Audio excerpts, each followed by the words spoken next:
Tuesday. I am your host, SimFBallCritic, live from the Steel Basement, saying what's up to you guys once again. Very, very slow week. You guys know we're in that period right now, man. What is it, June 2nd? Not a lot to talk about, folks. Not a lot going on at all. So this is going to be one of those shows, the next couple of weeks where we're just kind of, roughing through it. I don't know how long the shows will be. I don't expect them to be too long. It's funny because every time I say that, the show ends up longer than normal. But I'm really just trying to throw out some information out there. I mean, even if the show is 15 to 20 minutes, say what's up to you guys. Keep that Steeler camaraderie, during this slow period. And there you have it. So we'll do our best to try to come up with something. All right, so before we get started, of course, we want to say what's up and hello to the early viewers who are always there early in the chat, even before the show starts, as you're waiting for me to get started. So let's do that right now. Gonna say what's up to Builder's Life, Jason Winningham, which is 803. What's up to him? Joseph Delavecchia, TJ, is it Delk or Delky? Let's see what else we got here. Brandon Cheney, Jared Devil, C. Antoine Hill, Kegels Bagels, Jordan Mid, Steve Williams, Y. Diggy, Jay Vega, Cato White, Lansing Shield, Odessa Hall Menifee. Hello, Miss Lanisha, how you doing? Luke W is in the building. Eric Duffy, my good brother Kenyon, as always, is in the building as well. And I guess we'll leave it right there. We'll go ahead and get started. Again, like I said, not a whole lot to talk about, man. I'm definitely going to talk about the state of the world at the moment. That's just who I am. I know this is Steelers stuff, but guys, I'm going to have to address that, use my platform for whatever opportunity I have to do so.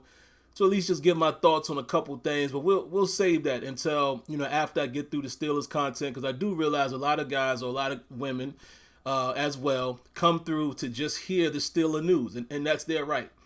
Even like last week, that's why we saved the last dance until the latter part of the show, because for those who are here for Steelers news, we want to get that in and get that out. So if you don't want to listen to the entire show, at least you get that in the first block, and there you have it. So let's tackle the Steeler news, what little news there is, and then I'll definitely give you my thoughts on the current state of the country right now as we know it.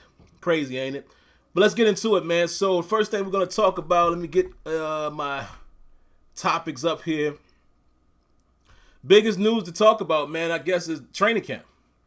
Training camp will not be held at LaTrobe, St. Vincent's College. For you guys who are diehard Steeler fans, you would know that. Some of you guys have even been there. I've been to Heinz Field several times, been to several games, but I have not gone to St. Vincent's College. I was planning to possibly do so this year before the whole, COVID-19 pandemic. I'm not sure even if the training camp was in Latrobe that I would actually go this year because of that. And, hopefully things would have died down by then, but still, I was going to try to be a little more responsible with my health, obviously, and, the health of others as well as my family. Probably wasn't going to go into any type of gathering like that, at least until later in the season. I still plan to go to a game, but we'll see. We'll see how the world is at the time. But anyway, I was wanting to go to, training camp. I know me and Tony had talked about doing that because I know Tony's schedule is off sometimes. It would have given us a good opportunity, man, to go on like a Saturday or something like that, where he would have had an opportunity, to go there as well. But not going to happen. Training camp will be held at the team facility, and I'm not sure if that will be, their practice facility or if they will be doing things in Heinz Field. Who's to say? And, it's unfortunate. It's unfortunate for one because some people, they live close by there, and I don't think that it's that far from Pittsburgh. I think it's a decent ride, but it's not going to be the same. It's not going to be the same space. I would doubt that they would, excuse me guys for keep scratching and all that. Y'all see I'm still dealing with the Adam Grizzly, and it's itching here from time to time. But I would assume that the spacing is not going to be the same if it's at, there's still a practice facility for people to come to. And honestly, maybe that's another reason why they're not having it at LaTrobe, because they're not going to do your traditional, they're not going to do the traditional setting where, guys are rooming up together and things like that. It sounds more like, since the NFL is instructing teams to have training camp, in their own facilities, it sounds more like people are going to be at home, right? It sounds like you're going to primarily just be at home. You wake up and you come practice, and there you have it. You go back home. It's not going to be the traditional stay over and things like that, which I know what some people are going to say, well, you're still in contact with your teammates. I get all of that. But it just seems like they're trying to do their best to limit the amount of contact, player to player, which that's going to be hard, but also, fan to player, right? So that's why it's kind of unfortunate, man, for people who have gone to training camp for years upon years. And also, you got to think about the, economic standpoint for St. Vincent College. I'm pretty sure that town and that city saw a boost every year when the Steelers came to town. Whether it was the Steelers providing, monetary services, or the people who are there coming to visit. Some people stay over. There's nutty fans like us guys that are even worse, that I'm sure have gone and stayed at training camp for a week. They're going to lose all of that revenue, with the hotel stays and the restaurants and even shops or what have you. So it's unfortunate, man, that tradition is going to come to an end. I think from what I'm hearing, Steelers have been gone there for 50 plus years. So, it sucks, but we have to understand that the day and time that we live in right now, just speaking of the COVID situation, there's other stuff to talk about, but just speaking on the pandemic, man, this is not like anything that I've experienced before in my lifetime. So, when change happens, change happens. You understand what I'm saying? So I guess it's not a big deal. I'm just hoping they do whatever they can to keep football rolling. You know what I mean? I'm hoping that we're going to have some sort of football presented, and not just being a selfish Steelers fan, but just being a sports fan. It's been kind of hard not having basketball to watch. Right now, we would be watching the finals. It's been hard not doing that. It's been hard not looking at baseball or whatever floats your boat. Just not having anything. I watched my first UFC fight on Saturday with no fans, and it was just weird. It was weird. I mean, of course, I focused on the fighters, but it was so weird not even hearing the ambient, crowd noise, and it was just strange to see, man. So I can only imagine how it's going to be, if football ends up that way. Speaking of which, if you guys, in case you haven't heard, the Steelers have already come out and said that they'll be selling, half of their capacity in terms of home games. So even, you're seeing the effects of this thing really ramp up. And I'm just hoping, not just from a selfish sports or selfish Steelers fan standpoint, I'm just hoping from a human standpoint that this virus doesn't continue to do what it's doing, second waves and all. Because you got to think, in the fall and in the winter, they're saying that it could be crazy if there's a second wave, because then you got flu season, and who knows what that might do to football. Who knows if we'll be in a situation where the season starts and has to end the same way the basketball season did. So with all that said, man, I just think it sucks that training camp is not going to be where it's supposed to for multiple reasons, and it is what it is. So the next thing I want to talk about, man, a little bit of news here. Matt Feiler, and shout outs to, Mark Caboli, I think his name is, from The Athletic. He's basically saying that he's gotten word that the Steelers are pretty much saying that Matt Feiler will not be moving to guard unless an emergency situation. I think that's interesting only because two reasons. One, it's almost like they're saying that Feiler is going to be the right tackle. Now listen, I don't have a big problem against Feiler. I don't hate the guy. To me, I like him the same way I've liked BJ Finney. And one of you guys can remind me, who was that other guy we had a few years back? He was like a utility guy too. He could play center and play guard. What was that? Legursky. Doug Legursky. I think that was his name, right? Somebody correct me on that. But I look at Feiler as that type of guy. Hard-nosed guy, plug-and-play type of guy, can play multiple positions. But I got to be honest, I didn't love him last year. I did not love Matt Feiler's play at right tackle, with it being like his full, full trial, if you will, being the starter for a season. I just didn't like it. Okay? And there's no disrespect to him. But like I said, I'll never call a pro athlete a bum. I'll never call him trash. And that's my preference. I know sometimes when we all as fans get heated and say things in the moment, I'm not saying that it's wrong to do that, guys. Have at it. Cuss a player out if you want. I'm just giving you my opinion. Basically said, I just don't do it because I played the sport. You know what I'm saying? And I didn't make it to the NFL. So I give all these dudes at least a pass to say, well, you did better than I did. So I'm not going to call you a bum, but I can say you're just not the greatest at your position. You know, I'll be nice to them. He's just not the greatest. He just doesn't. Yeah, he's just not the greatest. Oh, by the way, guys, let me know, how is the stream running? Is everything smooth? Let me stop and ask that question before we continue. I forgot to hardwire.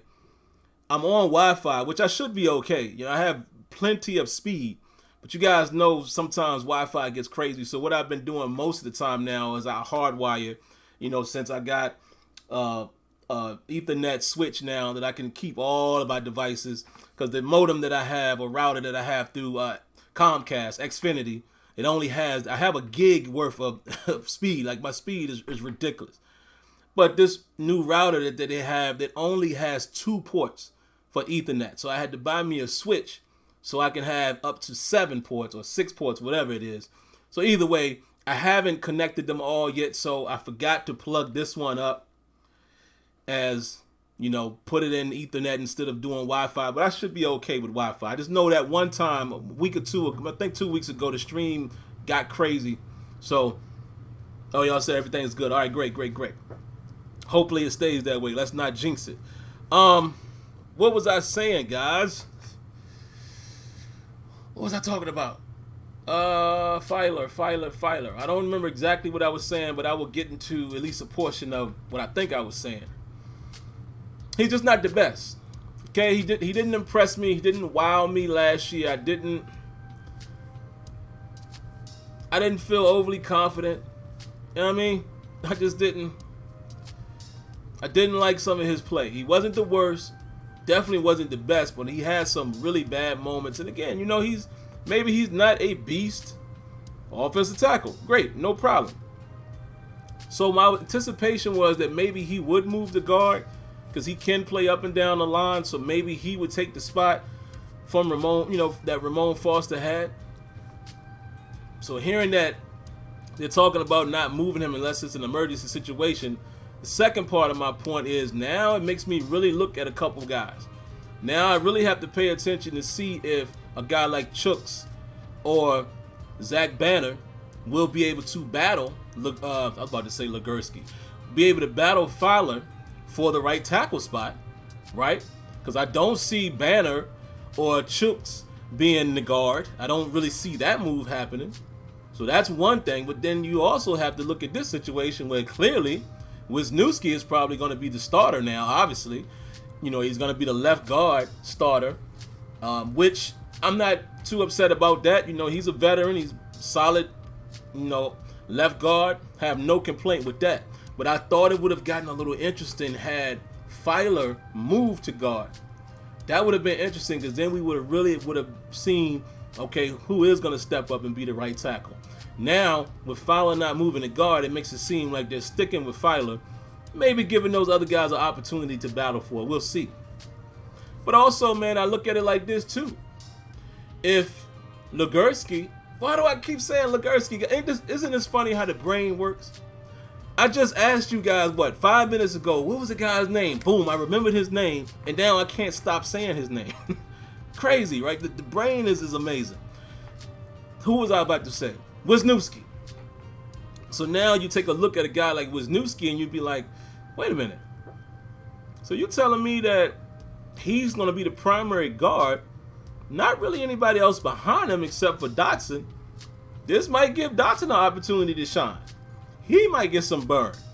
At the very worst, he'll probably be the number 2 guard, you know, in preseason, that we'll see him in the second rotation. And I'm excited about that. You know, no disrespect to Wisniewski or anything like that. But from what I'm seeing out of this Dotson kid in college, I told you, he's one of my favorite picks of the draft right now. If we're looking at value and what the guy can do at his position. Boy, it looks bad, man. Now, I wouldn't mind him being able to battle it out and perhaps get the starting position. I doubt it, because we all know traditionally how the Steelers do. I know somebody's going to say, well, Sim, you can't always say traditionally, because the Steelers have already done stuff that we wouldn't expect. You're right. But let's say 80-20. 80% of the time, the Steelers are going to do what they're accustomed to doing. So I try to go with that until I really see that narrative has been broken and changed officially. Steelers are usually going to go with the guy that's the veteran. That's how they usually come out of a training camp. They always rank, not really rank, but they always have their pre-camp depth chart. And I'm pretty sure Wisniewski is at left guard right now, and Dotson is going to have to work for it. We'll see, but it's going to give him more opportunities, so I'm happy about that. But that's just that little bit of news. As you can see, guys, I'm pulling straws here, man. I'm trying to find something to talk about, just scouring the internet. Clearly, there's no real big news to report on. So, bear with me. Two more things. Minkah Fitzpatrick. Minkah Fitzpatrick was quoted basically as saying in the interview that bad taste in his mouth, man, what happened with the Ravens game. You know, in the finale, God, man, I got hair growing all over the place, guys. Mustache is growing into my lips. So I know y'all seen me doing a lot of scratching and licking, and I'm sorry, guys. Blame the coronavirus. I might trim this up myself tonight, though, man. I said I was gonna try to rough it out, but I gotta at least cut these extra hairs that's falling into my lip and all of that. It is very nerve-wracking. But anyway, let me get back to what I was saying. Minkah says he has a bad taste in his mouth, man, seeing how the Steelers, how the run game, how much running we gave up against the Ravens in that finale with our RG3 at quarterback. Says it didn't feel good, does not sit well with him, and believe me, the defense is on a mission coming into this next season.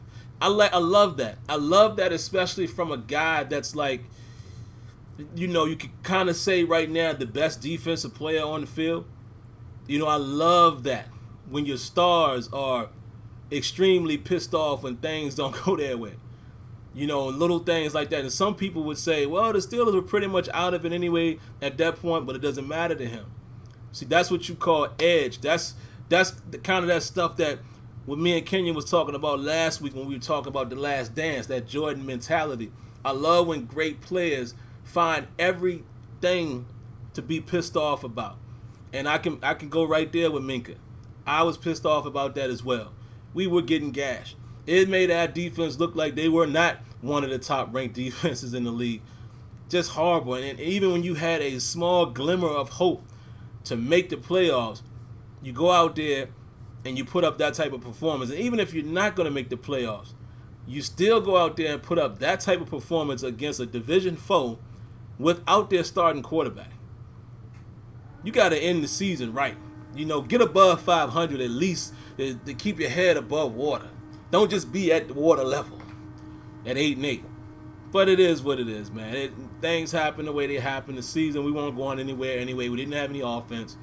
But it still got to leave a real sour taste in your mouth. Because RG3 was out there getting off for the most part. So, and I mean, celebrating, you know, all them celebrations he was doing, like, yeah, so I'm glad to hear Minkah say that, man. You know, and hopefully the defense comes back with the vengeance this upcoming season again. We talked about it, you know, earlier in previous weeks. I can't wait to see Stephon Tuitt out there with that defense, the way that defense progressed. I'm hoping that Dupree continues to play the way he played last year. There's no doubt in my mind that TJ Watt will continue to play that way he's played. I hope Cam stays healthy and continues to be the anchor and play as good as he can play. I love Cam Hayward, man. I really do. You know, he's going to go down as one of my favorite Steelers, you know, of all time, quite frankly, because of multiple reasons. You know, just who he is, the leadership, and how his nasty demeanor, and just everything about him. I mean, I love Cam Hayward, man. Cam has been consistent since he's been with the Pittsburgh Steelers. I hope Devin Bush takes a step. You know what I mean? I hope Minkah Fitzpatrick now having a full season, pretty much, not full, but pretty much full under his belt, a season under his belt at least. And now he knows the Steeler way, he knows the Steeler defense, terminology, all of that. I'm hoping we're going to see some more things from him, some moving around, perhaps, since he now is saying he's willing to do that. You know, I hope guys like Steven Nelson continue to have the season that he had last year. Another guy that people don't talk about as much, but Steven Nelson wholeheartedly helped us greatly in the secondary game. Greatly helped us out there. Because just think about previous years, right? They weren't really picking on Steven Nelson like that. Okay, Odell Beckham got him, on a play. Come on, it's going to happen to everybody. But there weren't many times that we was talking about Steven Nelson. Balled out. Joe Hayden looked like he had been drinking from the fountain of youth. Had a great season last year.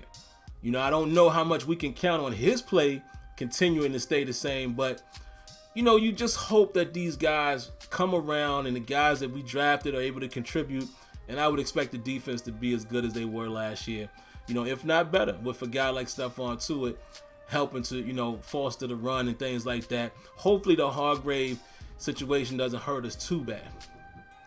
But the last topic I got here, guys, and then that's about it for me. Diontae Johnson. Diontae Johnson says that his goal is to be a 1,000-yard receiver in the 2020 season. It's very interesting, man. Not that I don't think Diontae Johnson has the ability. It's not that. But you have to ask yourself, if he gets 1,000 reception yards, right? How's he going to get them? When you think about all of the targets on the field, right? You think about Juju Smith-Schuster, which is going to get fed the ball way more than he did last year with Ben Roethlisberger. You can expect that. Whether that's a good or bad thing. What I mean is he's going to get more targets. There's going to be more things drawn up for him with Ben Roethlisberger. Because they haven't had the real opportunity yet to have their connection as him being your lead guy, the lead dog in the clubhouse, the more veteran guy now, right? So you can expect his targets to go up. James Washington. You think Ben Roethlisberger didn't look and watch how James Washington came around last year in the deep ball? In the combat catches, the 50-50 balls, the one-on-ones? We all know Ben Roethlisberger loves to take a shot, right? We all know that. He loves to take a shot downfield. He's going to be looking at James Washington. And not to mention, that new young toy that Ben Roethlisberger has back there now, or with him now, was that big, fast kid out of Notre Dame, Chase Claypool. Another guy that I'm sure Ben Roethlisberger will be looking to air it out to. Big target, with speed, with combat catch ability, with aggressiveness. You're going to want to try to get him the rock. You're not going to not get him on the field, right? It's not going to be a situation like it was with, name slipping me now. Fast, very fast, tall receiver. The guy that couldn't stop smoking. Martavis. It's not going to be a Martavis Bryant situation. Martavis Bryant, if I remember correctly, was the 3rd round pick. But I remember throughout that season, Tony will tell you, every game I'm like, when they going to get this boy in the game? Let him fly. Let him fly and air it out. Y'all remember that? His rookie season, he didn't really get in the game until like week 9 or 10. And then he showed up. He had some plays. Remember that? Showed up a little bit. But it took some time. I don't think that's happening with Chase Claypool, Jack. Chase Claypool was your first pick in this year's draft. Even though it was a 2nd rounder, he was your first pick. That's your first investment. He gonna play, okay? He's gonna play. And you see, I said that with improper grammar. He gonna play. He gonna play. No question about it. So, you got to think about those. He's gonna get some balls thrown his way.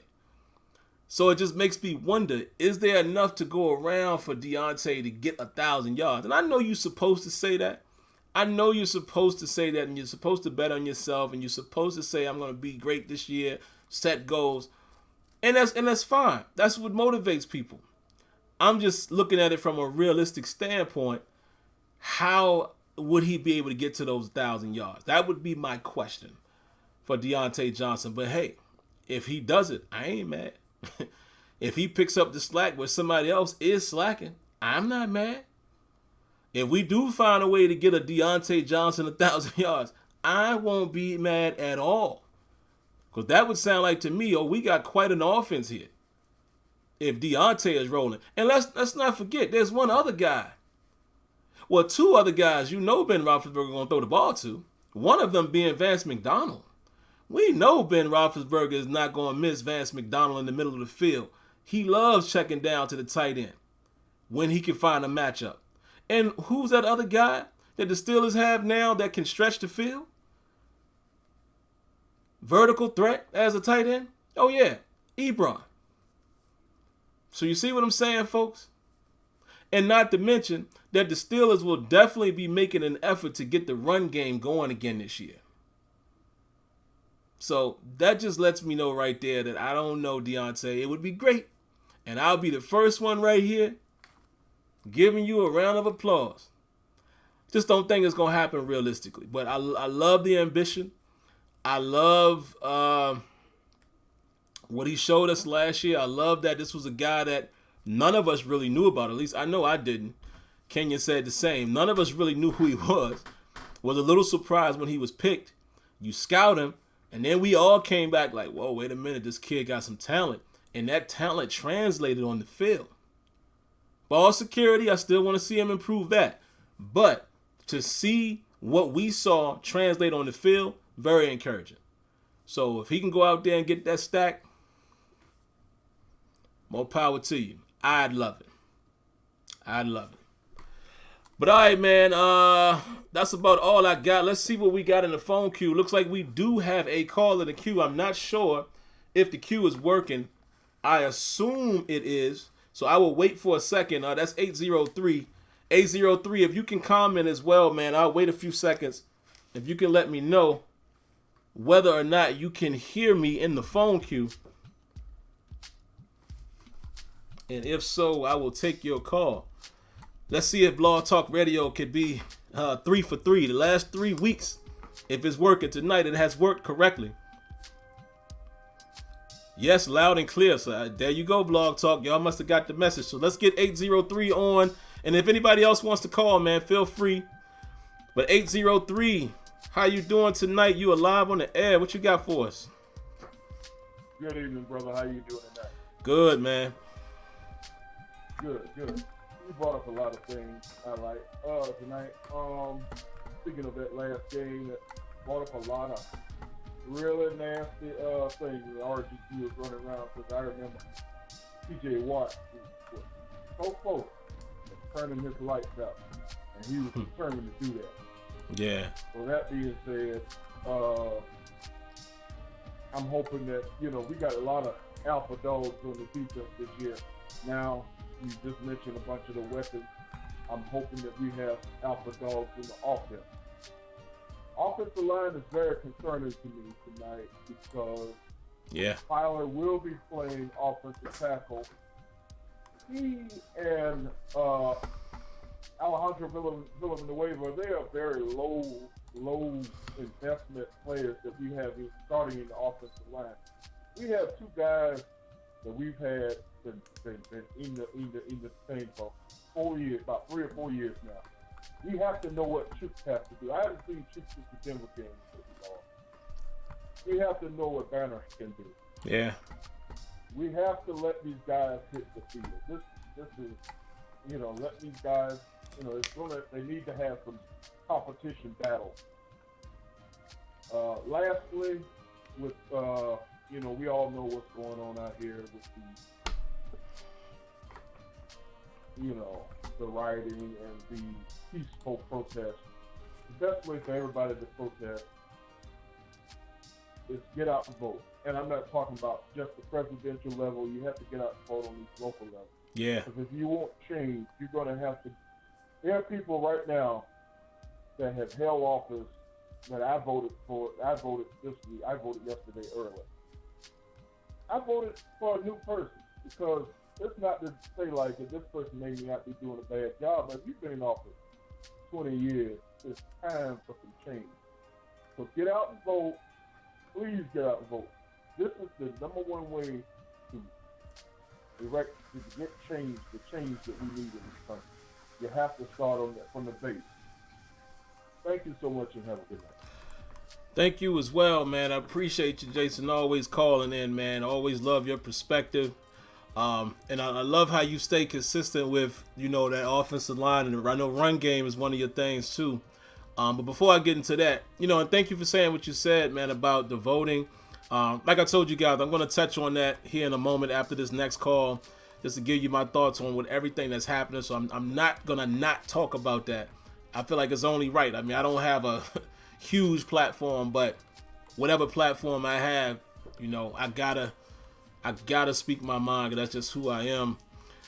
But yeah, I agree 100% with Banner and Chooks. I mean, listen, that was another guy, third round pick in Chooks that we all kind of looked like, at a time where we thought offensive line was stacked. Now we're seeing the slow, unfortunate, decline that we're starting to see. And you re-up, a guy like Banner. I hope you ain't just sign him just to have him run routes, if y'all know what I'm saying. I hope he's just not going to be the, 72 is eligible guy. Let them guys compete. And again, I'm not in the building. I'm not saying they're not competing, but I hope the Steelers are really looking at these guys to see who is the best fit.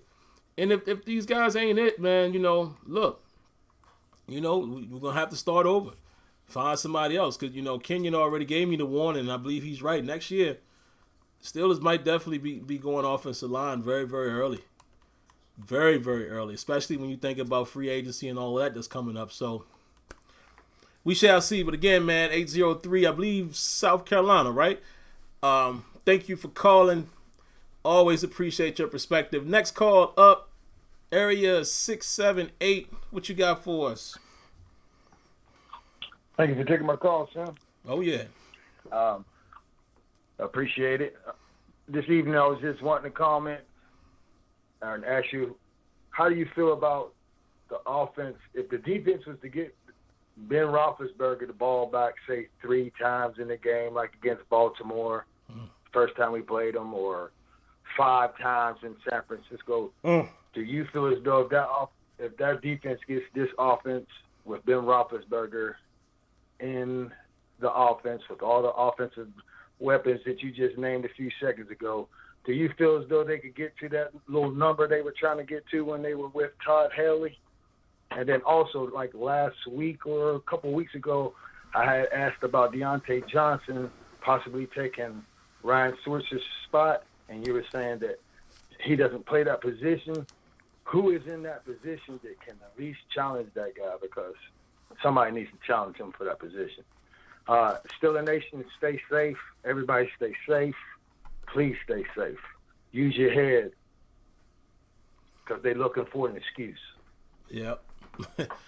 Absolutely, man. 678, I appreciate the call. I was about to write down what you said, but I think I remember both points, so let me hit them real quick before I forget.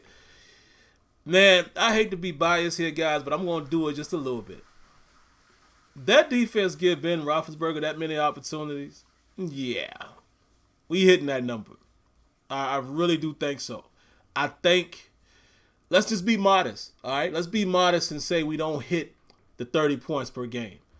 You telling me if the defense is playing the way they played last year that Ben don't get us 24, 21 average? But it might be more like what my man said there. It might be the Todd Haley goal of we going to score 30 a game. Come on, man. In San Francisco, you give Ben that many balls in the first quarter. Think about how fast we turned them over in the first quarter. How many times? Well, I think it was 3 times. 3 or 4. Come on, man. And I'm not trying to be biased, but we all know we've seen Ben at his best. We've seen Ben at his worst. But where Ben has been the most effective to me, even in his latter years, is in that no huddle, man. Up tempo. We win that Baltimore game, the one that we lost at home. You know, and I know, I understand people are going to say, well, you know, Humphrey made a play. He did. Juju coughed it up. He did. But I still just think it would have gone a little differently. We were controlling that game, and again, we turned Lamar Jackson over. We held Lamar Jackson down in that game. I think we win that. You know what I'm saying, with Ben back there. So, yeah, the short answer, yeah. I think we hit that number if Ben was back there. The other thing you mentioned, Diontae Johnson being able to take over the slot position. Diontae is not a true slot. Not to say he couldn't play it. You know, he kind of moves like a slot, but he's not really a slot receiver. So I don't think he would be the fit. Again, not saying we couldn't make him that. You know, I think he's very capable of playing the slot. But technically, no rack is the only pure slot on the team. But think about it. Let's remember who usually goes into the slot when we're in 11 personnel. It's usually Juju. Right? Ryan Switzer a lot of times will be in the slot when we happen to go empty set, 4 wide. Sometimes you'll get Switzer, but he's really the only one who's technically your slot receiver that runs those little slot routes, the little Edelman routes, things like that, the Cole Beasley routes. So I don't think it's Diontae, but I'm really afraid, I hate to say it, but I'm really afraid that no rack going to make the team, man. I hope not, because I don't think he offers much. I think Diontae Johnson will take over the punt return duties, because he had some good ones last year, 1 or 2 that he showed some pop. Just got to worry about his ball security. But I'm a little scared that no rack might make the squad, man. So we'll see. But let me get out of here, man, and get to the next call. We got 2 calls left, and maybe we'll cap it right there, you know, so I can make sure I have time enough to get my thoughts out about today's world. So we're going to grab 651 first. Then after that, 814. 651, what you got for us? What's going on, man? Hope everybody's safe. Yeah, good. What's going on, brother? Man, everything is good, man. I'm here in Minnesota, so just seeing it firsthand, it was crazy, boy. Man, wow. Yeah, man, hey, it was needed. I mean, not the looting and destruction, but it was a good peaceful protest for about a day or 2, and then, you know, people started coming in. But I'll let you talk on that here in a minute. But, yeah, man, like I said, the offense is going to be ridiculous in the red zone. You got Juju, Ebron, McDonald, and Claypool. Like, you can't double anybody, so it's pretty much over there. And then my guess is they'll probably have McFarlane standing right next to Ben, so when you spread out, what's going to happen then? You're not going to catch him. So it's the offense is going to be – one thing we missed since we lost Antonio Brown and Le'Veon Bell, we didn't have that juice in the offense. It was just so boring and slow. It's got juice everywhere on the field now. So I think that's going to be big. And the defense, we all know what they're coming with. I just hope I hope Gilbert can step in on that other middle linebacker spot, or the rookie from Maryland, because hell, at 220, you never know what you can do with him. Yeah. He loves to play around the line. So, but yeah, man, that's it. Just wanted to throw a couple of things out there, man. Appreciate y'all. Hope y'all all stay safe. All right. Yeah, man, appreciate the call. Stay safe as well, man, especially being out there in the, I hate to classify it like this, but the epicenter, if you will, of this whole situation. I'm definitely about to get into that, man, in a second. But, yeah, I mean, listen, offensively and red zone wise, again, if Ben can be as good as he was in 2018, wow. I mean, just think about the matchups, right? Think if we go big. Like maybe put 2 tight ends out there down in the red zone. You got McDonald and Ebron, and then you put Claypool out wide and Juju, the bigger core of receivers. Come on, man. Come on, because you get the defense in the mismatches automatically, because ain't none who checking them tight ends. You know, it's gonna take some rotating, some double teaming perhaps. Yeah. We could be very, very nasty. And then one thing that you said, man, that I want to comment on as well really quick McFarland. I would love for him to work his way into being the third down back, especially when it's anticipation of maybe like a 3rd and short, 3rd and 4, 3rd and 5, where you have the option to do a quick run a draw to him or swing pass. You know what I'm saying? Something like that. I don't know how his pass pro is because he's smaller. So, but, man, just getting all of those dynamic players out there, that could really do something to an opposing defense. So I can't wait to see that as well. And definitely stay safe. So, all right, guys, we're going to grab 814. See what you got. Appreciate you calling in. What you got for us tonight? Hey, man, what's up? Hey, what's going on? How you doing? You staying safe? You staying safe? Yeah, man. Best I can. Yeah, good. Well, I'll stay on the theme of the O-line. So you think that Big Al is in kind of an awkward spot with a little bit of a hot seat on him over this year? I think he might be on the way out in a couple years potentially if he doesn't have a big year. I mean, there were a good bit of holding penalties on him over the past couple years, especially last year in the false starts. But I mean, I don't really think that we need to fill that spot. But that's just the vibe I'm getting from Steeler Nation. Also about the wide receiver stuff and all the weapons. Switzer, I think that's another person that Ben's is probably he's going to attempt to favor him on the on all the slot snaps. So yeah, I'm not real excited for that. So yeah, I mean, I'm a little bit uneasy about that, but yeah, man, thank you very much for giving us a chance to call in. Steeler Nation. No doubt, man. Appreciate you calling. There is one more call, 609. I'm gonna grab you, man. If you could just be quick for me, and then after that, I'll end the calls. But just to comment, yeah, Big Al, man.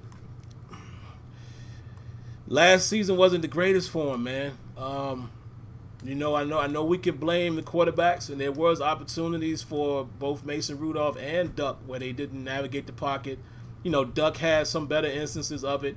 Rudolph actually had some decent instances of it earlier, but then it seemed like it went downhill. But there was times, man, where it just seems like we weren't picking up the blitzes the right way, and guys was just blowing by Big Al. He just didn't look like the guy 2 years ago that we said needed to be signed. The steal of getting this guy on your team and converting him, and it's looking bad, man. So I think this is going to be a make or break season for him, me personally. If he doesn't show up, I think when free agency comes, he will be free. And that would be furthermore reason why I think Kenyon is leaning in the right direction when he says don't be surprised if the Steelers go tackle early in the draft. Excuse me, because rightfully we could say we might need two of them. Be honest with you, we might be in a situation where we could use 2 tackles, but we'll see how these other guys pan out. But all right, man, last call of the night, area code 609. What you got for us? What's going on, SimFBallCritic? Nothing much, man. What's going on? Speaking of the offensive line, I feel as though it's not a big problem. A problem we have with the offensive line is the center position, especially, Marquise Pouncey, because the inconsistent, snaps and everything else, the wobbly snaps and everything else. I feel as though that's a big concern, especially if it's like, crunch time situations and everything else. I'm kind of excited for the offense, especially for the defense that had a significant, improvement from the previous years of our Steelers defense. So I gotta say, and for the protests and everything else, I don't know why the looting is necessary, because that's unnecessary, because you're hurting all people's like businesses and stuff like that, and plus you're hurting people's jobs. Now they can't even go to the work, get paid for their bills or anything else. So that's all I have to say, and have a good one. Yeah, man, appreciate the call, and thank you for commenting on that as well, because I'm definitely going to talk about the looting. But yeah, that center position, man, Marquise Pouncey, he just Marquise won't that good for us, man. And there was quite a few times, and we all saw it. There was quite a few times where Pouncey last year, man, had some errant snaps and getting pushed back and just not looking like himself, and who knows, maybe that's age and attrition, as they say. I don't know. But it's looking like the Steelers are going to have to retool soon when it comes to the offensive line, all the way up and down the line. I mean, I think a kid like Dotson has an opportunity to stick and be a starter. Everyone else, we'll have to see. The Steelers might be at a point where they're going to be building this line piece by piece, draft by draft, maybe free agency by free agency, or doing some plug situations like Wisniewski to hold you over for a moment. So I agree. Pouncey hasn't been his best the last 2 years at least. But all right, man, let's get into this thing, man. I'm not going to hold you guys long, but like I said, got to speak my mind about this whole situation.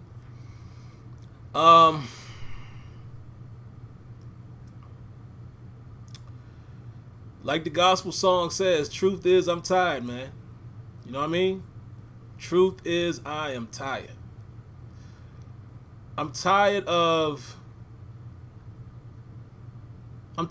this being normal, right?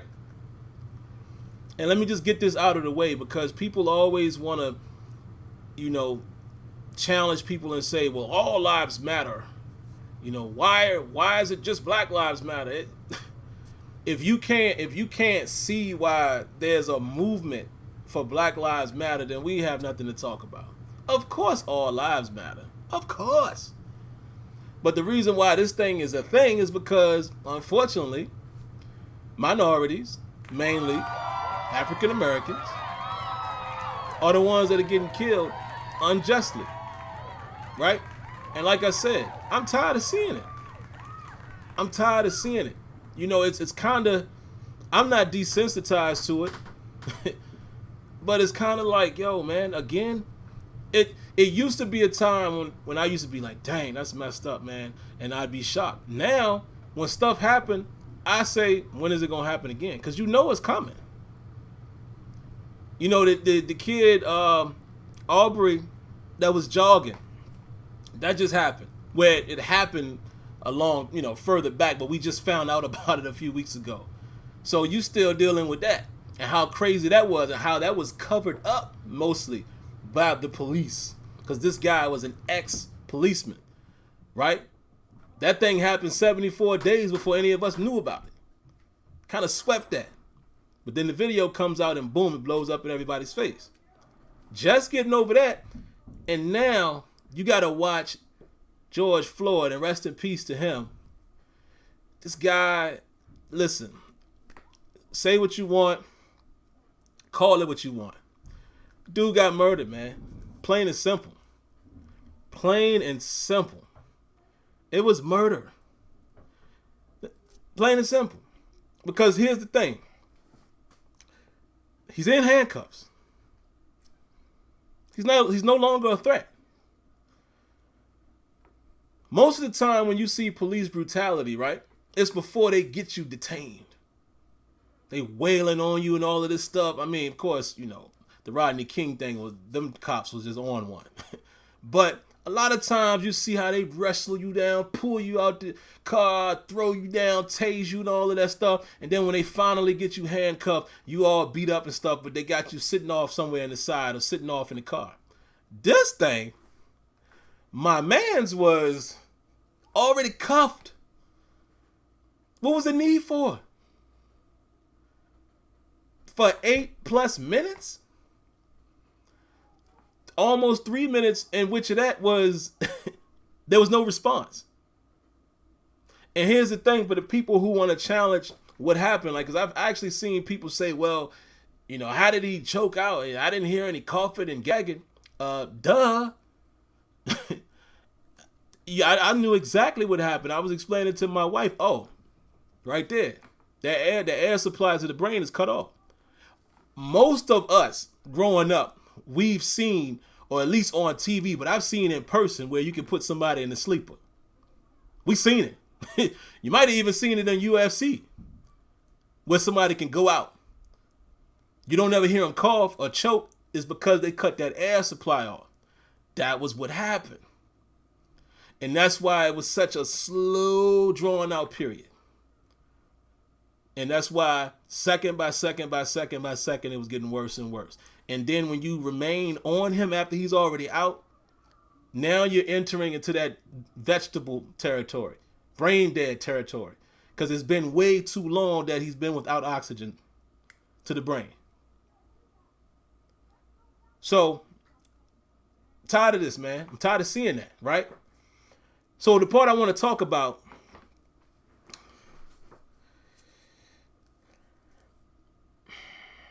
I don't agree with the looting. Let me say that. I don't agree with the unlawful looting. And the reason why I say unlawful, because you're seeing a lot of people that's just, they're not there to protest. They could give you know what's about that. They pulling up in cars, running up in stores and coming out with bags and boxes full of stuff. What does that have to do with anything? Why are you setting Starbucks on fire? Starbucks. Come on, man. And here's the real sad part. And I'm not going to spend too much time here because I could really go in another direction, but I'm not going to go that far because this ain't the podcast for that, but I'm going to touch on it. When you see who's doing the looting, these don't look like agitators to me. These look like very civilized, planned looters. They don't look like no thugs to me, bro. Let's just keep it real. The picture that the narrative, that they're trying to paint, them ain't the people you seeing in these pictures. I posted a picture on Twitter. I want to say it was yesterday. You guys know I live in Pennsylvania. I work from home 1 day a week. I used to commute all the way to D.C. because that's where my home office is. Just 1 day a week. I haven't done it since March, obviously, with the pandemic. But I'd go to D.C. There's a coffee spot I love. It's called La Colombe. Right? They're big in New York as well. I think L.A. might have them. Love this spot. They looted La Colombe. Why? Man, I posted a picture on Twitter like, look at who you see in the picture. Them don't look like no thugs to me. Thugs ain't looting no coffee, bro. So I don't understand that part of it. But I will caution everybody and say this. Stay woke, man. Pay attention to everything that's happening. Pay attention to everything that's happening.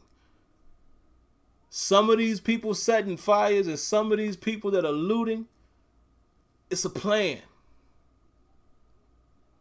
Don't believe everything you see. There's certain people that have gotten caught. If you do enough research, you will find out that they weren't supposed to be there. But they taking items. They setting fires. It's a wool that they're trying to pull over people's eyes. Now, some of it is real protesters. Some of it is just, hooligans wilding. But don't get it twisted. There's a lot of advantages to some of these things that's happening.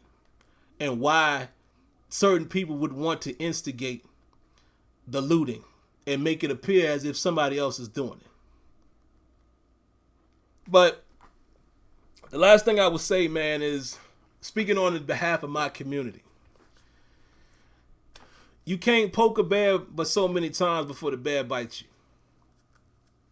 Do I agree with the uproar and the looting and all of that? Nah. But do I agree with the uprising? Yes, I do.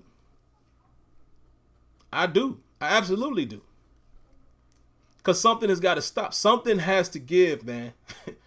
We can't keep going about this thing the same way for generation upon generation upon generation upon generation.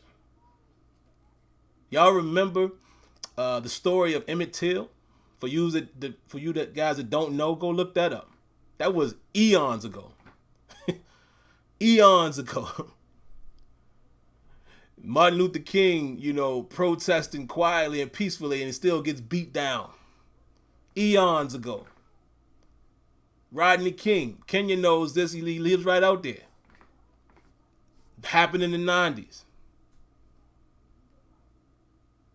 Alton Sterling, Philando, Trayvon Martin. I mean, you could keep going on and on. My point is, all we do is protest and march, and the same stuff keeps happening. It's going to get to a point where there's going to be a rebellion. And I'm in favor of that. I'm not in favor of the violence, but I'm just saying. Sometimes, bruh, you know what I'm saying? Sometimes it's a boiling point. And maybe we have to be more aggressive. Like, I could be here all night, man, going in, because I could go into the depths and weeds of a lot of these things, but I'm not going to do that to y'all, man. But all I'm saying is, you getting what you asked for. You can't do that. And I think that one was the straw that broke the camel's back. The way it happened, and you're seeing so many people come together, all races coming together, because that's what it's going to take. Let me say that, and then I'll get out of here. It ain't going to take just the black community. We can't do it. It's going to take everyone else that's in positions of power, that's in positions of privilege, to get on board. It's going to take our other brothers and sisters in arms of other races. It's going to take I hate using this word, but I'm just going to throw the word out there that everybody is hearing now. Allies. It's going to take your white American allies to speak up. That's why I'm loving seeing the things like what Steve Nash said, and so many people are speaking up, because I'm telling you, that one right there, it's unfortunate that brother lost his life, but that one, I think, touched the chord for a lot of people. That was straight up and down murder. And here's the kicker. They worked together. That made it that much worse for me when I found out that these dudes worked together. So that's personal. Do y'all understand that? That's personal. You know, cuz. I mean, you know him. And all of that, you think you're a tough guy, all of that audio. Now, fam, that took it to another level for me. Plus, hearing the other guy in the camera, right? The guy in the camera that was like, yo, I trained with all of these dudes. He's basically telling him what's happening. You're killing this dude. And then on top of that, the woman that was saying she was a firefighter, and they kept saying, check your pulse, check his pulse. They said that for like 3 minutes, and they refused to do it. And then to find out, you see the other angle where the other two cops got their knees in the man's back and his legs. Come on, fam. All I know is this. Let them cops get off, and you're going to see what's really going to happen in this country. You're going to see what's really going to happen. And you know what? I will say one other thing. Listen, man, whoever you like, and whatever politics you run with, is none of my business. I don't care if you're independent. I don't care if you're Democrat. I don't care if you're Republican. I don't care. Everybody should be voting on issues, right? If somebody is preaching what you need to be done, regardless of their party, they should get your vote. But this guy, Trump, need I say more? Did y'all see what happened yesterday so he can get a photo op? This guy, man, listen. Like I said, I'm not here to cast judgment on anybody. If you voted, it's not my business. I'm not going to hate you. I could be very cool. That's your business. My whole point is if you to see how this man is handling the country and the type of person that he's portraying, because I don't know if any of this is real. I know people say he's racist and all of that. Who knows? Who knows with politicians? I do know they played that card to get elected. He might not be. But he knew what buttons to push. He knew who to agitate. He knew who to get insightful. Like, he knew who to, this how I'm going to get elected. And you played that card. And you're continuing to do it. You're continuing to influence hate and discrimination and all of that. And then you going to say, if the protesting don't stop, I'm bringing in the military and we're going to dominate. Y'all see what he did yesterday to get them people out the way? Have y'all seen all of the people that's been shot by rubber bullets in the face when they are peacefully protesting? See, they not showing all of that. You got to dig deep. Do your research. You'll see plenty of videos. I saw a video earlier today where it was a white guy protesting peacefully, hands up, backing up. They shoot the guy with a rubber bullet. He turns to walk away, and before they could do so, they shoot tear gas and hits him in the face. What's going on? What's really going on with these cops? Listen to what I'm telling you. Don't look at the surface. Pay attention to what they doing. There's a plan, man. There's a plan. I'm going to just end it with that, man. Because, like I said, I could go on all night. I could go on all night with this. But last thing I will say, and I'll get in the chat for a few minutes. It's only fair to give you guys a few minutes. Stay safe. Stand up for what you believe in. Don't be ashamed to say what you have to say. Because I know some people will say, man, Sim, you shouldn't do that. You might lose some fight. I don't care. It's just like I said on Twitter yesterday. If you are in favor of the way Donald Trump is running things and it's all cool with you, then we not cool. We'll never see eye and eye. We never will. Because I don't see how anybody can be cool with some of these things that this guy has done over the last few weeks. And again, I'm not even going to get into the whole who voted for. Just look at what he's done since February. Like when he's the China virus, like how he told that lady when she said, you know, asked about the health conditions and all that, he was like, ask China. Ask the Asian reporter. He asked the Asian lady, why don't you ask China? And said it with a crazy accent.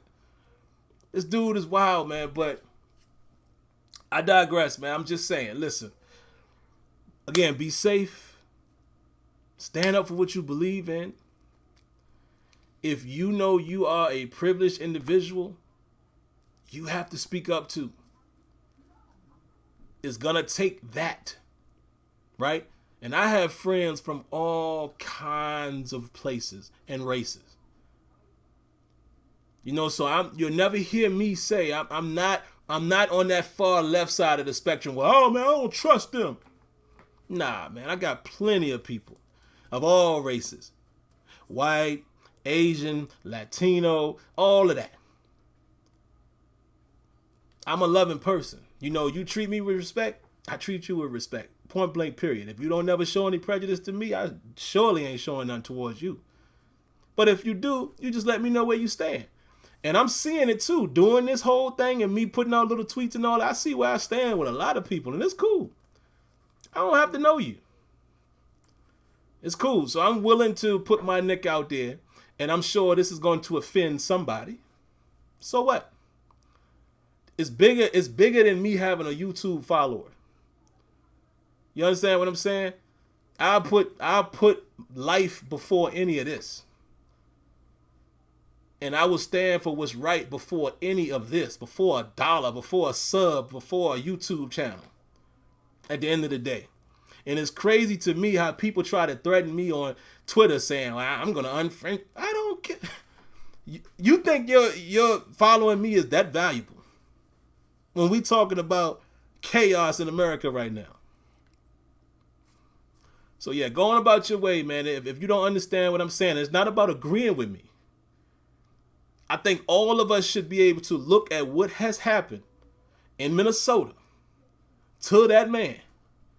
All of us should be able to look at that and say, man, that wasn't right. I don't care what you are. I don't care what race you are. A human being. You should be able to look at that video and say, that wasn't right. Period. It ain't got to be a white and black thing. It ain't got to be a race thing. It should be a human thing. No way you look at that video and say, I don't really see what happened. Because believe me, people have done that. So that's my point. So that's all. I'm going to end it there, man. I'm going to end it there and see what else you guys got to say. So let's go. Let's go. Let me see what y'all got. I'll spend a few minutes here, man. And again, if you came in late, all of the Steelers stuff is early. I didn't start talking about this until about 10 minutes ago. But again, I'm going to use my platform to speak my mind. I know some of you guys have even voiced to me, man, I would like to know a little more about who Sim really is. So every now and then I'm going to sprinkle some real life in there so y'all know what type of guy y'all following. You know what I'm saying? Whether that's good or bad. You know, some of y'all might not be cool with that. And all right, you know, peace. Nice knowing you. It's all good. We ain't got to agree. So let me see what y'all got, man. Miss Debbie, how you doing, Debs? Deb said, and don't think those who are draped in the flag are patriots. Patriots don't do harm, to its citizens and honor traitors of the union. Yeah. Fully agree, Deb. Fully agree. M. Sanchez, I hope I'm saying that right. Sanchez, I don't know. I probably butchered that. It said go out and vote. Yep, definitely do that. Utilize your, your right to vote. Why Diggy says if you don't stand for something, you'll fall for anything. Absolutely. Jay hit him up says if Trump wear a blue tie, that's not him. I don't know what you're talking about. and guys, let me ask of this as well. Don't get crazy in the comments with each other. You know, come on, this is a family environment. I don't want you guys to go back and forth with each other like negatively. You can debate, great, but please don't do the name calling and things like that. And we don't need to do that here, man. We all can have our own opinions.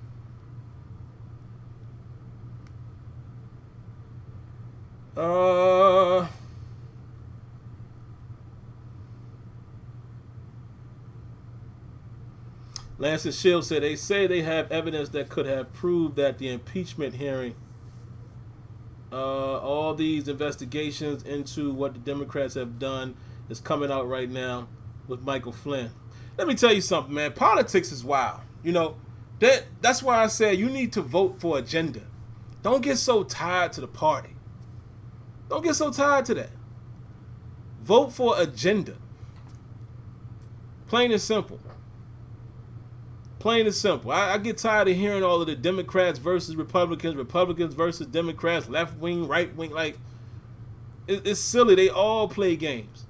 The Democrats got a lot of dirt on their hands.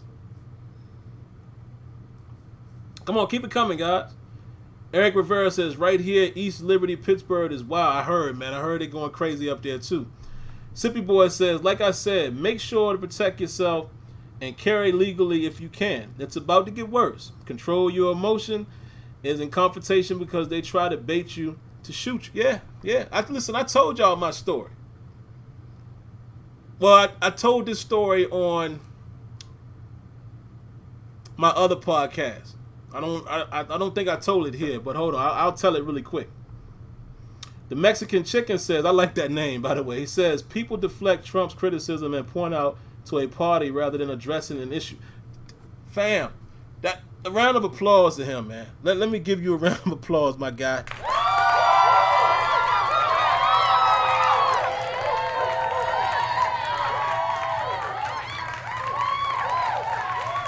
Couldn't have said it better myself.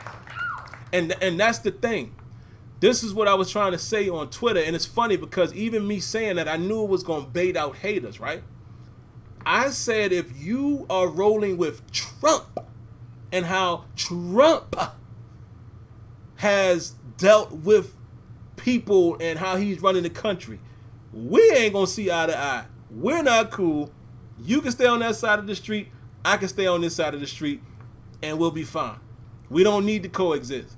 Because if you can get down with any of how the way he's handling things, I don't know what to tell you. But I didn't say Republicans. I'm just talking about him. I don't care who people vote for. I don't care if you're a Republican or not. I know people who are Republicans that are good people. It ain't about that to me. I'm just talking about him. I don't understand how anybody could be rocking with him unless you cut from his cloth. That's all I'm saying. And if you cut from that cloth, then we ain't got nothing to talk about because we'll never see eye to eye with each other. Oh, wow. Kegels Bagel says, did you see that George Floyd was a Steelers fan? Nah, man, I didn't see that. Wow. Jordan Miz says, the thing that's wrong is that they said the man died in the hospital when he was killed literally on the street by 12. Come on, man.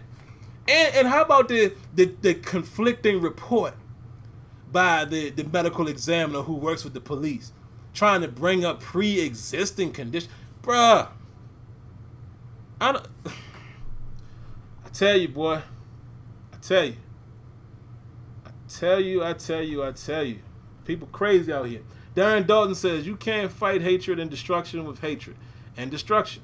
Gotta start setting a positive and peaceful example, because if you do what you've always done, you will get what you've always got. Hey, I agree with that. I hope you guys saw Killer Mike. For you guys that don't know who that is, rapper from Atlanta, well known for his activism. Very, very, very, very, very smart and intelligent brother. I hope you guys saw what he had to say to his city. Very powerful message. If you listen, go listen to what he had to say, man. All right, a few more minutes, man. Yes, Mexican chicken. I hate the fact that they're trying to connect the protesters with the looters. And again, like I said, the narrative that they're trying to paint with the looters don't match the images. It's crazy, man. All I'm saying, guys, if y'all can't see the agenda, it's bad. It's bad. And I would be doing this if the shoe was on the other foot. Because this is the type of human I am. If us, my people, let's say African Americans were the ones that were quote unquote more privileged and we didn't have this problem, and it was, say, the white community or the Asian community or the Hispanic community, I would still be saying, yo, man, like, what y'all doing over there? Because I'm a human first. You understand what I'm saying? And I would be able to see the plight or the negative, just like, true story. Just like I went to bat for the Asian community when everybody was trying to blame them for the coronavirus. Asian people who were born and live in America. I was like, why y'all? And I mean, I don't usually do the Twitter thing, but I was going at people like, yo, why you going at them? What are you doing? How are they responsible for anything? You taking out your hatred for the Asian community and blaming them for a virus. It's just crazy. See, I don't stand for that, because that's not who I am. And maybe because I come from a community that's been oppressed, I understand. You know what I'm saying? But all right, man, just a few more and then we're going to get out of here, man. Luis D says, I'm hoping that COVID-19 doesn't spike up again because of the protests.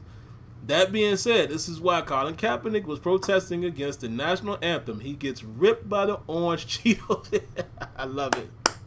Orange Cheeto. But yes, I fear that too, Luis. I'm almost certain coronavirus is going to spike, brother. We're not hearing nothing about COVID right now. All we're hearing about, and I'm sure I'm going to hear it when I go upstairs, 8th day, there is more riots, and they're not even talking about COVID.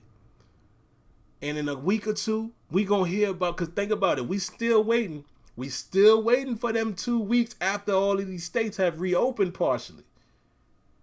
I think we're going to see a spike from that. And then we're going to see another spike from all of the protests, which could put a damper on the football season. Ain't that a butter? Almost made me curse, man. Sad. All right, man, a few more minutes. I keep saying that, right? Whoa, Trey Briggs said Ebola is actually back. He says, look it up. Wow, I'm going to look into that. Brother Kenyon says, see, here's the problem. You want peaceful protests, but in 400 years, nothing has changed. So how do you make people hear you? Man. You know what, Kenyon? We should have did a round table tonight, man. I know we kind of toyed with that in the text, and I totally forgot. Listen, guys, Kenyon kicking that real. Like I said, I don't approve of the looting and all of that. But listen, you cannot poke a bear too long before they revolt. The revolution, it's going to happen. There's a breaking point. Systematically, things have to change. Right? It's been systemic things that have oppressed this community for years.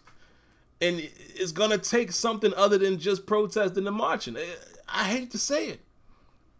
But that's why you seeing, and don't confuse what I'm saying with the looters and the senseless crimes. I'm talking about the ones who are literally fighting back against the police. When they're being unjustly pointed out or ripped out of their car like the college students in Atlanta. What was that for? People ain't going for that no more. This is a new day. It's 2020. All that stuff that happened way back in the day, we ain't going for that no more. And my biggest fear, guys, I'm going to be honest with you. My biggest fear is that some type of civil war will be incited again. I don't want none of this. I don't want no parts of that. What I'm hoping is going to happen from this is all communities of like minds come together and force change in the way this country operates. That's what needs to happen. I don't want to see no bloodshed if it ain't got to be no bloodshed. I'm not promoting that. I'm just saying, I think people need to realize that people ain't going to go down laying down. They're not going to lay down to take it. People will be willing to fight for what they believe in. Believe that. Ain't going to be no easy win. And think about this. I'm going to kick it another real thing to y'all really quick before I go. Let's just imagine that we did get violent. Do y'all see all these people in the street? It ain't enough cops. Ain't enough. You would have to be bringing in military or something like that. Just imagine if for the last 8 days, there was some real violence happening. I'm talking about all these mobs coming out armed and they gunning at the cops. Oh, we would have seen a real bad situation. Because these protesters outnumber the amount of police. Even the ones at the White House. You see the other day how they was snatching the barriers away from the cops. That's all I'm saying. It'll be something totally different if it gets to that level. I don't want to see that. But again, we're not going down laying down, man. It ain't gonna be what they think. People are fed up. And many people are fed up. And many people, again, from other communities are coming together now and saying this has to change. It must change, man, because right now, it's sad seeing what we seeing on TV, man. We looking like them countries that all of us, I'm sure, at some point in your life was like, wow, I couldn't be over there. We looking like it the last 8 days, man. It's bad. Go look at all the footage of the innocent people who getting shot in the head with rubber bullets for doing nothing. It's crazy out here, man. But all right, man, here's the very, very last one right here. That level wouldn't accomplish anything, sadly, because there would be no return to a norm of life for all sides. Absolutely, man. Absolutely. I don't want to see that. I don't want to see that. I don't want to see that, man. I really don't. But all right, man. That's been my real world view for the night. Like I said, I could go on and on about this. But I won't. You know, I think I've given you guys enough. You know, we can always talk about it another time. But the last thing I will say is, yeah, man, I'm tired of it. I'm tired of this, man. Oh, I forgot to tell y'all my story. So let me say it really, really quick. This hits home harder for me than a lot of other people. Why, you might ask? And I may have told this story before, but let me just say it here just in case some of y'all didn't hear it. I was 16 years old. Me and my friends. Saturday night. It was about 9 o'clock night. Summertime. Maybe it been about 9:30, 10. It had just gotten dark. We happened to roll up on a Toyota dealership. And that was a time when, you know, was it a Supra? It was something that was banging that they had at that time. We was like, ooh, man, that's nice. Let's go look at it. We ride through the parking lot. We in the parking lot for maybe 3 minutes, 2-3 minutes. We leave. Now, me being very observant, even at 16, I'm looking at my rear view. I notice there's a car that's following us. The car is turning everywhere we're turning. We're about 4 or 5 miles away from this. I'm going up a street. I see a cop that's way ahead of us, slams on his brakes, U-turns, and comes back. And I don't know what he's doing. I turn off and go down another street. So about 30, 40 seconds later, I notice the cop is coming. I'm looking at my rear view. I see lights flashing. He goes past the car that was behind me and gets behind us. So I'm like, okay, what's going on here? Pulls us over. Gets out the car. Gun drawn. Walks up to the window. He's right here, this close. I look to the left, there's a gun pointed at my head. I'm looking down the barrel of this gun. He says verbatim, any of you move, the driver gets it in the head. I'm 16 years old, man. What do you think was going through my mind right then? I'm 16.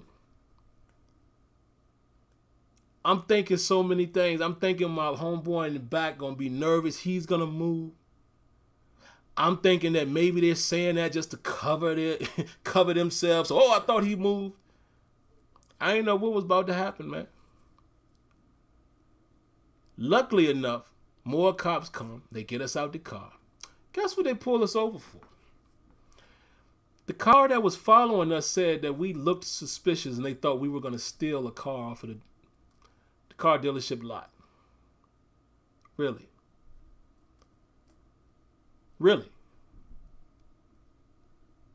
Off of a car dealership's lot at about 9:30, 10 o'clock at night when we're on a main strip where the lights are so bright at the dealership you can't even barely see what color the car is. That's how bright the lights were.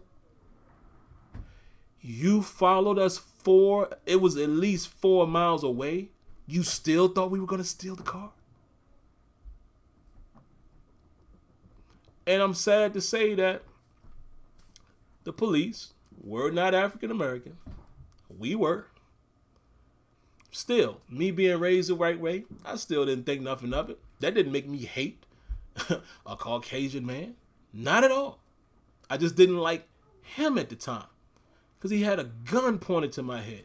And then when we got to court, this dude, the amount of lies that he spewed, saying how fast I was, it was the craziest thing I have ever seen.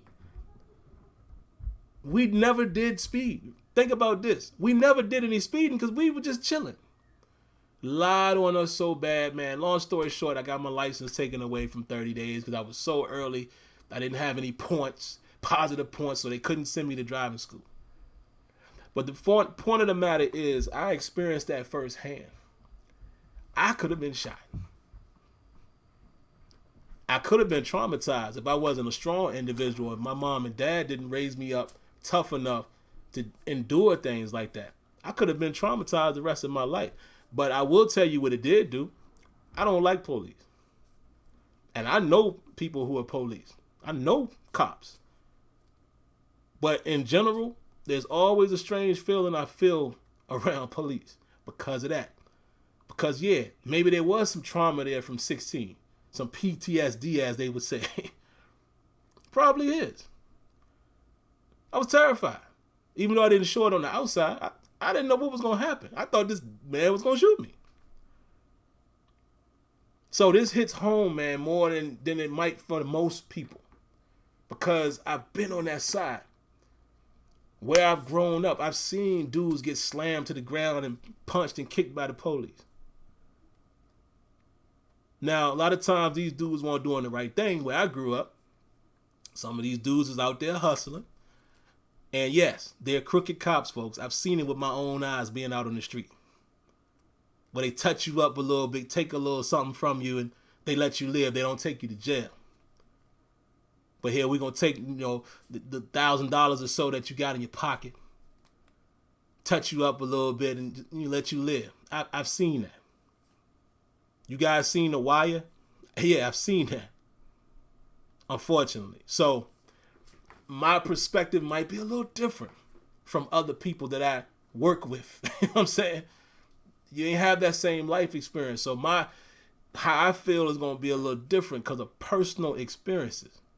So just thought I'd share that with y'all, man. But all right, guys, let's get on out here.